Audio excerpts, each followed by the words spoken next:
Allipur शेतशिवारात short सर्किटमुळे भीषण आग, 5 एकरातील गहू जळून खाक, शेतकऱ्याचे लाखोचे नुकसान. अंजनगाव सुरजी प्रतिनिधी. तालुक्यातील अल्लीपूर शेतशिवारात आज दुपारच्या सुमारास शॉर्ट सर्किटमुळे भीषण आग लागून शेतकरी हेमंत मधुकरराव कुकलकर यांच्या शेतातील सुमारे 5 एकरातील गव्हाचे पीक जळून खाक झाले. या आगीत शेतीपयोगी साहित्याचे मोठे नुकसान झाले असून शेतकऱ्याचे लाखो रुपयांचे नुकसान झाल्याची प्राथमिक माहिती आहे. मिळालेल्या माहितीनुसार शेतातील डीपीवर अचानक शॉर्ट सर्किट झाल्याने आगीचे गोळे खाली पडले. सुरुवातीला किरकोळ स्वरूपाची असलेली ही आग वाऱ्यामुळे झपाट्याने पसरत गेली आणि पाहता पाहता संपूर्ण गव्हाच्या शेताला वेढा घातला. आगीच्या तडाख्यात सुमारे 5 एकरातील उभे गहू पीक पूर्णतः जळून खाक झाले.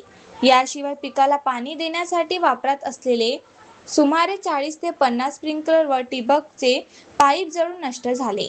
शेतातील झोपडीत ठेवलेले विविध शेतोपयोगी साहित्य आगीच्या भक्ष्यस्थानी पडले. तसेच कुकलकर यांनी पेरलेल्या केळी पिकालाही त्याची झळ पोहोचली. या घटनेत शेतातील एका गायीला आगीची झळ बसून ती जखमी झाल्याचे समोर आले आहे. त्यामुळे शेतकऱ्याच्या आर्थिक नुकसानीसोबतच जनावरांनाही फटका बसल्याचे दिसून येत आहे. घटनेची माहिती मिळताच शेतकरी हेमंत कुकलकर यांनी तात्काळ अग्निशमन दलाला संपर्क साधला. अग्निशमन दलाचे पथक घटनास्थळी तातडीने दाखल झाले आणि आगीवर नियंत्रण मिळवण्यात यश आले. अग्निशमन दल वेळेत पोहोचल्यामुळे आगीचा फैलाव रोखता आला आणि इतर शेतकऱ्यांचे पीक मोठ्या प्रमाणात वाचले. दरम्यान या आगीत शेतकऱ्याचे मोठ्या प्रमाणात नुकसान झाले असून शासनाने तात्काळ पंचनामा करून योग्य ती नुकसान भरपाई द्यावी अशी मागणी शेतकरी हेमंत कुकलकर यांनी केली आहे.